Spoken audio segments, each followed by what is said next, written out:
Hello friends, happy mother's day to all of you. हम वाकई भाग्यशाली है कि हमारे सर पर हमारे माँ का साया है। और सोचा आज कुछ अलग करते हैं या मैं कहूँ कि आज मैं आपको एक ऐसी कलाकारा से मिलवाऊंगा कि जो पिछले 60-65 बरस से संगीत की सेवा कर रही है। और जब भी मैं उनसे बात करता हूँ या यूँ कहूँ कि आज मैं जिनके साथ ये वीडियो साझा करूँगा वो हमारे संगीत के संस्कारों की साक्षात मूर्ति है, यानी हमारी माँ। तो आज सोचा कि क्यों ना माँ के बारे में बातचीत की जाए। यकीनन हर घर में माँ हो, पिताजी हो, वो एक त्याग की मूर्तियाँ होते हैं जो अपने बच्चों के लिए सर्वस्व दांव पर लगा देते हैं। तो ऐसे ही संगीत के संस्कारों से मैं पला बड़ा हूँ। बहन पूर्वी को आज मिस कर रहे हैं, लॉकडाउन होने की वजह से उनकी यहाँ आज उपस्थिति नहीं, लेकिन मन से वो हमारे साथ में है और हमेशा रहेंगी। और थैंक्स टू हमारी कैमरामैन मेरी पत्नी सीमंतिनी दीक्षित और मेरा बेटा पार्थ, उसको भी धन्यवाद। एक घरेलू वातावरण में एक आज सोचा कि हमें समय भी है, आज समय भी ठहर सा गया, तो समय ने भी समय दिया है। तो आज क्यों ना बात की जाए हमारी माँ के बारे में। माँ, नमस्कार करता हूँ, प्रणाम करता हूँ कि जो आपने हमें संगीत के संस्कार दिए। आज पिताजी को भी मैं याद कर रहा हूँ। तो माँ, कैसे सफ़र हुआ जब आपने संगीत की शुरुआत की? तब क्या दौर था, कुछ बताइए। वो बहुत अच्छा दौर था जी। क्योंकि आजकल जो स्टेज के लिए हाँ, थोड़ा सा तानपुरे का बंद कर दीजिए थोड़ा। हाँ बस। जी। आजकल स्टेज के लिए जो लोगों को प्रयत्न करना पड़ता है। हाँ, मतलब यहाँ अपने को प्रमोट करना। जी जी। तो उस समय हमारा ऐसा होता था कि हमारे जितना भी फ्रेंड सर्कल था जो सब गाने वाले थे जी, तो हम हर एक के यहाँ बैठक हमारी रोज होती थी। अच्छा। तो स्टेज का जो एक्सपीरियंस चाहिए वो तो हमको जब सीख रहे थे तभी से हमको मिला। वाह।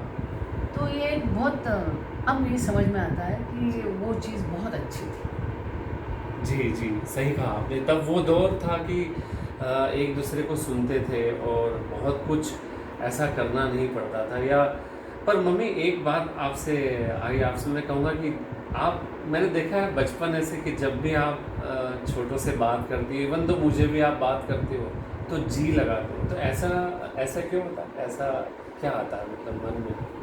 ये संगीत का प्रभाव हो सकता है कि सबसे बड़ा गुण तो नम्रता है। वाह, क्या बात। तो वो बोलने में वही जी। आदत हो गई कि हर किसी को रिस्पेक्ट दे के बात करें। वाह, क्या बात। तो आपको याद है माँ, आज हम लोग तानपुरे का देखा। वो तानपुरा की क्या स्टोरी माँ? आपको नाना जी ने तानपुरा ला के दिया था, ऐसा आपने बताया था। जी।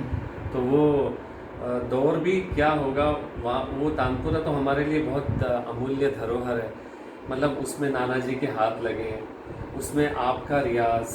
तो वो तानपुरा क्या था माँ, जब आपको नाना जी ने ला के दिया था? असल में उनकी बहुत इच्छा थी कि मैं गाऊँ। जी तो उन्होंने शुरुआत ही मेरे को तानपुरा ला के ही दी। जी ये बात हो सकती 63 या 64 की। जी।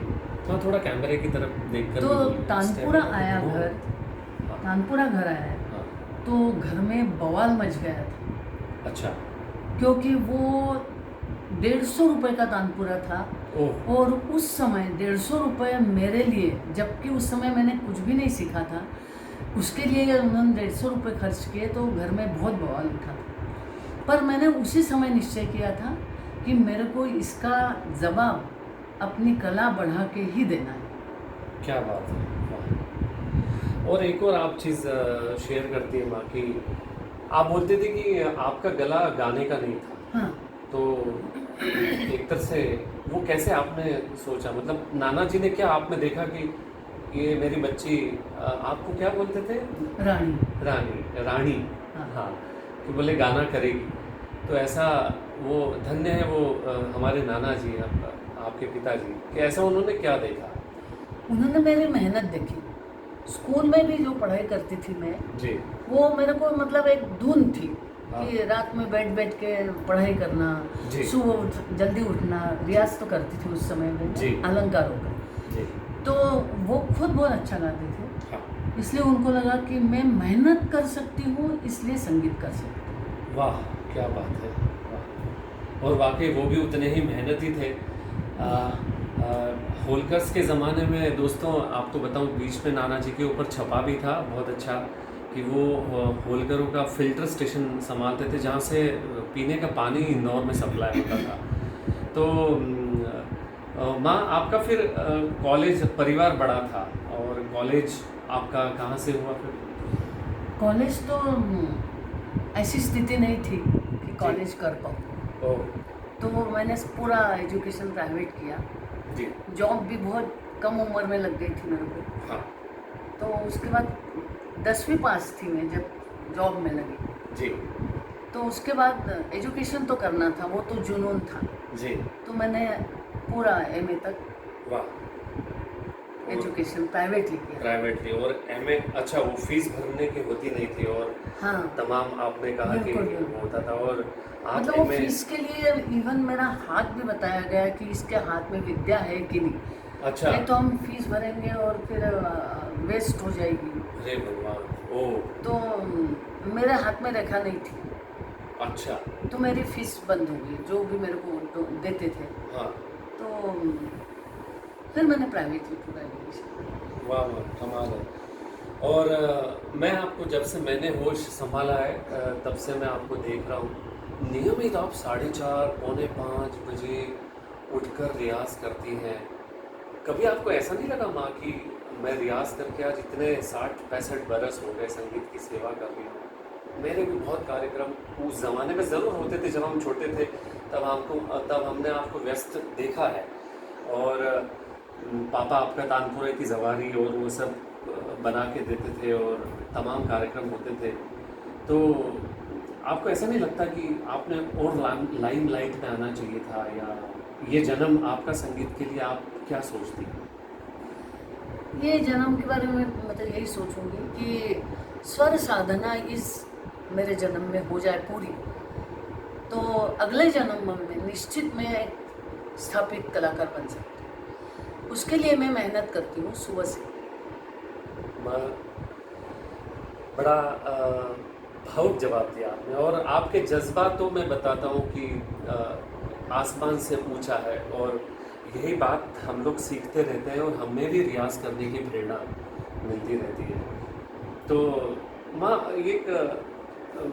उसके बाद फिर आपने, जैसे आपकी शादी हुई, उसके बाद फिर संगीत का दौर, फिर आपने पिताजी से सीखना शुरू किया, तो आपको जब पता लगा कि आपके ससुर जी, मतलब मेरे दादाजी, वो धार रियासत के जाने माने गायक थे, मतलब तब तो थे नहीं, शायद आपकी शादी भी तब दादाजी नहीं थे, ऐसा नहीं थे। बराबर। तो एक कैसा फील आया आपको? नहीं, मुझे ये फील जरूर आया कि जिस खानदान में मेरी शादी हुई है, जी। वहाँ म्यूज़िक है, वाह। मुझे म्यूज़िक का जुनून है, जी। तो वो मेरे को ज़रूर आशीर्वाद देंगे और मैं आगे बढ़ूँगी। क्या बात है। तो आगे आप मुझे बहुत, मैं आपको बता दूं दोस्तों कि बहुत मुश्किल से माँ तैयार हुई है। आई को मैंने बहुत मनाया, तो आज ये वीडियो आपके साथ साझा करूँगा। तो माँ, आने वाला दौर, जैसे अभी वर्तमान में अपन सोचते हैं कि लोगों को या कलाकार को साधना कैसी करनी चाहिए, आप इसके बारे में कुछ प्रकाश डालेंगे? साधना या शब्द अपने आप में बहुत बड़ा कुछ कह जाता है। हाँ, क्या बात। और जब तक साधना नहीं होती है, जी। तब तक विद्या तुमको प्राप्त होना बड़ा मुश्किल है, बेशक। और उसके लिए तुमको बेसिक तैयार करना बहुत ज़रूरी है। हाँ। जो कि अलंकारों के रूप में अपने पास है, जी वो धरोहर है अपनी। जी। और वाह। बहुत मतलब अनगिनत अलंकार है। हाँ। आप 4 का रियाज आज करिए, नेक्स्ट डे तुमको और मिलेंगे, उसके बाद और मिलेंगे। वाह, तो एक गाने के समय ऐसा भी नहीं लगता है कि अपन वही गा रहे हैं क्या बात है। हर बार। और गले में भी फिरत आने के लिए उसकी बहुत हेल्प होती है। हाँ, क्या बात। आज मैं 2 दशक के बाद नहीं, जी।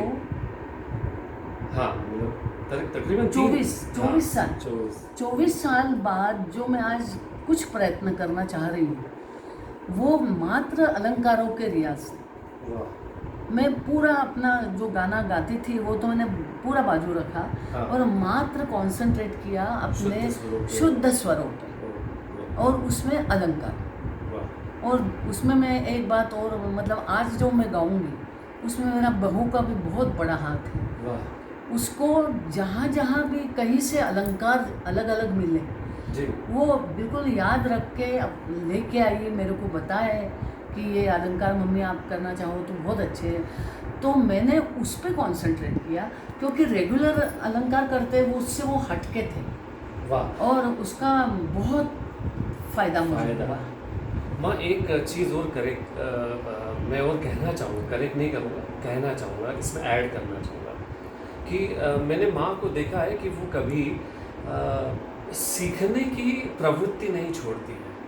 अब जैसा उन्होंने कहा कि उनकी बहू ने उनको अलंकार ला के दिए। दोस्तों, मैं आपको क्लियर करता हूँ, उनकी बहू है ना मेरी धर्मपत्नी, मैं मानता हूँ कि वो संगीत खानदान से नहीं है, लेकिन उनका जो सोच है कि यदि कोई चीज़ साध्य करना है तो क्या तरीके, क्या एक्सरसाइज, वो स्पोर्ट्स फील्ड से रही है तो क्या एक्सरसाइजेस हो सकती है, वैसे गले की भी होती है। तो this is a इनसेंस of my wife, और इसको माँ एक्सेप्ट कर रही है, मतलब ये बहुत बड़ी बात है। तो माँ तो आज आप जैसे मैं अब 3 पहलू पर बात करूँगा कि शास्त्रीय संगीत और उसमें रागों की आपकी जो रागदारी हमने सुनी है, पर आज हम आपसे टप्पा एक छोटा सा सुनना चाहेंगे, और ख़ास करके वो राजी रेणा में जो आप गाती थी। हाँ जी। और मुझे याद है कि हमारा एक किराए का कमरा होता था तिलक पथ में, और वो चढ़ाव पर आप बैठकर रियाज करती थी, और वो उस ज़माने में माइक तो सवाल ही नहीं उठता, लेकिन वो चढ़ाव ऐसा था कि वो जैसे टावर होता है तो वो होलो स्पेस बन जाता था, तो उसमें ऑटोमेटिकली एक साउंड सिस्टम एकॉस्टिक क्रिएट हो जाता था, तो माँ की आवाज़ नीचे तक सुनाई देती थी। तो माँ, आपका टप्पा, मतलब शास्त्रीय संगीत से आप टप्पे की तरफ भी आपका झुकाव रहा, और ठुमरी दादरा भी हम आपसे सुनते थे, तो ये कैसे हुआ तराना? जबकि आप कहती थी कि उस ज़माने में आपका जो उस समय में आपने जब शुरुआत की थी गाने की, तो गला ऐसा नहीं था आपका कि ये सब चीज़ें में आप हाथ डाल सके, वो कैसे आपने इस संबंध में मैं ये कहना चाहूँगी कि मेरे हस्बैंड, उनका गला बहुत ही फिरत वाला था। वाह। और मेरा नहीं था। जी। तो एक जैसे वो मुझे कुछ बताते थे जी। तो मैं राह देखती थी कि ये घर के बाहर जाए और फिर मैं अपना गाना उस लेवल पे लाने की चेष्टा करूं। वाह। और ऐसे कई दिनों के बाद मैं ज़रूर उनको सुनाती थी। वाह वाह। मैं कहना चाहूँगा, जब मैं बचपन में देखता था तो उस कमरे में रात भर संगीत होता था, और मैं नाम लेना चाहूँगा, जब माँ पिताजी रियाज करते थे तो उस्ताद सुलेमान खां साहब,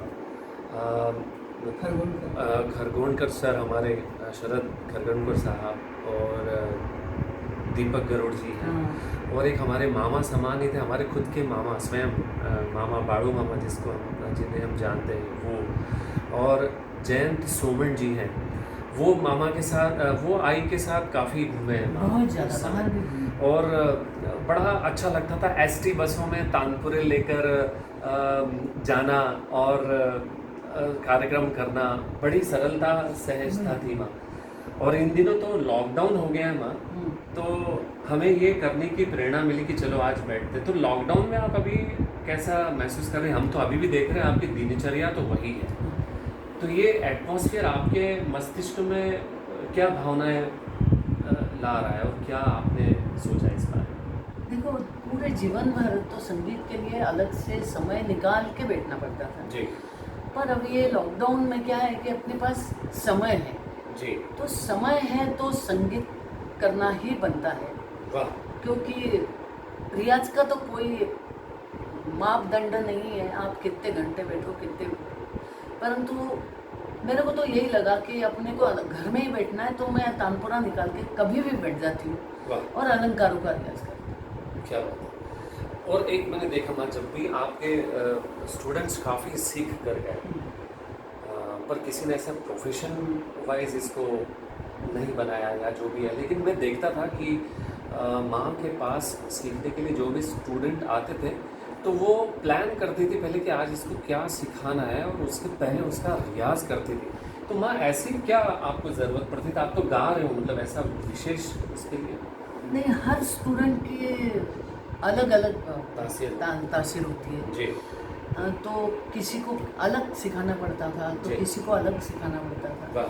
तो वो अलग अलग जो चीज़ें हैं जी उसका अपने खुद पहले अगर देख लें, हाँ और कोई भी परफेक्ट तो कोई भी नहीं है, जी तो अपने को उनसे करवाना है तो पहले मैं करवा लूँ और उसके बाद मैं उनसे करवाऊँ, क्योंकि उनकी स्टाइल वो स्टाइल की है। जी। कोई जल्दी समझ जाते हैं, कोई बहुत धीरे समझते हैं, हर का गला अलग होता है, उसको अलग अलग तरीके से रियाज करवाना पड़ता है। वाह। तो ये बातें देख के ही करना चाहिए। जी।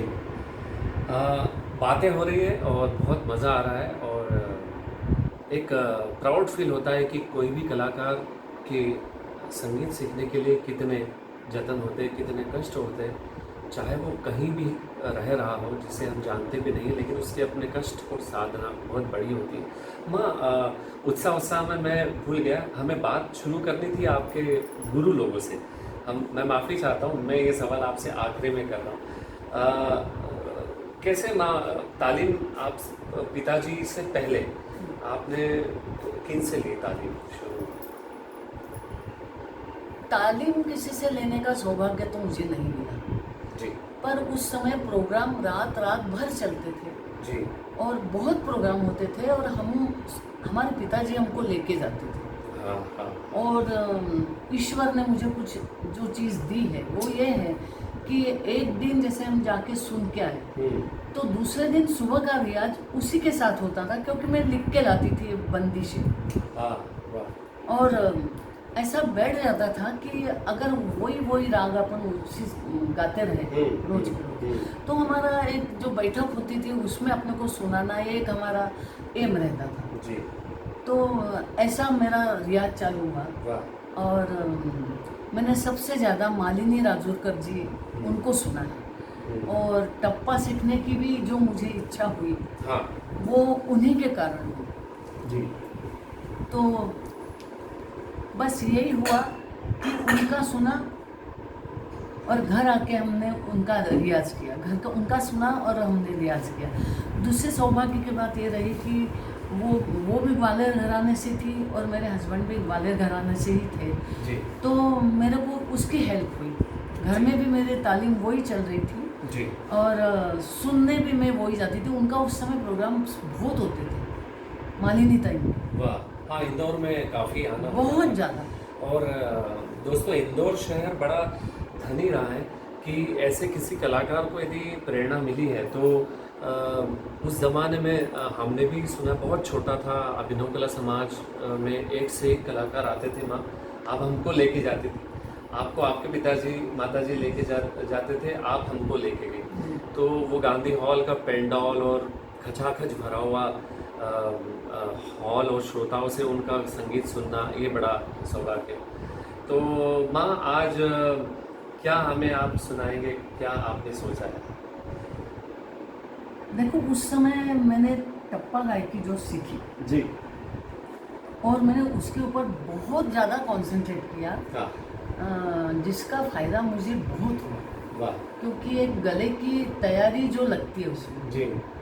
वो तो वो उसी समय वो अलंकार ज़्यादा करने की जो बात चली हाँ कि एक पर्टिकुलर राग ले लिया हाँ। और उस राग में ही अलंकार करना। वाह वाह। और ऐसा करते करते हाँ और मुझे एक बात और वही टप्पे से याद आई है कि श्री बाला साहेब पूछ वाले जी। हमारे घर आए थे वाह और मुझे हिम्मत की कभी कमी नहीं रही। वाह। मैंने उनके सामने टप्पा सुनाया उनको, तो उन्होंने बोला कि बेटा टप्पे का जो ठाठ होता है वो तो तुमको आ गया है, वाह और रही तैयारी की बात, वो तो तुम्हारा जिस लय में गा रहे जी। हो उसमें स्वर का दाना गिरना चाहिए। वाह। उसमें ये नहीं है कि तुम्हारी कितनी तेज तान जा रही है, जी। ये तो इसके तरफ आप मत ध्यान दो। वाह तुम अपने हमारे फादर इन लॉ भी जी। ख्याल अंग से गाते थे टप्पा। वाह वाह। तो मुझे उनको लाइव सुनने का मौका तो नहीं मिला, पर उनके एलपीज हैं जी। जो मैंने सुनी, और वो ख्याल अंग का टप्पा एक्चुअल क्या होता है वो भी देखा। वाह। तो मुझे बहुत काम आया कि वहाँ हर जगह तान नहीं थी, हाँ आपको राग ठहराव थे, सुकून भी मतलब था आप और बीच में खटके और मूर्तियों हाँ, से भी मतलब आपको राग बताने के लिए बहुत सफिशिएंट टाइम मिल जाता था। वाह क्या बात। और फिर आप जितना आपकी गला घूमता है वाह। उसके अनुसार आप गा सकते हैं। वैसे टप्पा जिस राग में हम गाते हैं तो उसमें देखा मैंने छोटे छोटे रागों में टप्पे ज़्यादा है, ऐसा कुछ है माँ? वैसे ऐसा कहते हैं कि टप्पा जो है जी। ये लोकगीत है। हाँ जैसे अपने बड़े ख्याल और छोटे ख्याल भी लोकगीत से ही बने हुए हैं, वाह बिल्कुल। वैसे ये टप्पा भी लोकगीत है। हम्म। और तो लोकगीत तो क्या है, एक टेक बन जाता है, एक अंतरा बन जाता है, फिर उसको तुमको जितना बढ़ाना है उतना वो बढ़ा सकते हो। वाह। परंतु शास्त्रीय संगीत में टप्पा जो आया वो स्थायी और अंतरा में। पर उसमें कई पश्तो भाषा और अरबी शब्द भी बिल्कुल है। बिल्कुल। तो आज ये सिलसिला आगे भी रखूँगा दोस्तों, और बड़ी मुश्किल से आई तैयार हुई है आज की वीडियो के लिए। और सबको हैप्पी मदर्स डे पुनः। और मदर्स डे पे भी हमको ये बहुत बड़ा गिफ्ट है कि आज माँ ने हमें ये एक अच्छा एक वीडियो हमारे साथ साझा किया, ये हमारे स्वर्णिम यादों में रहेगा। तो अब आइए आई से सुनते हैं एक टप्पा। काफी हाँ, राग काफी में राजी रेणा।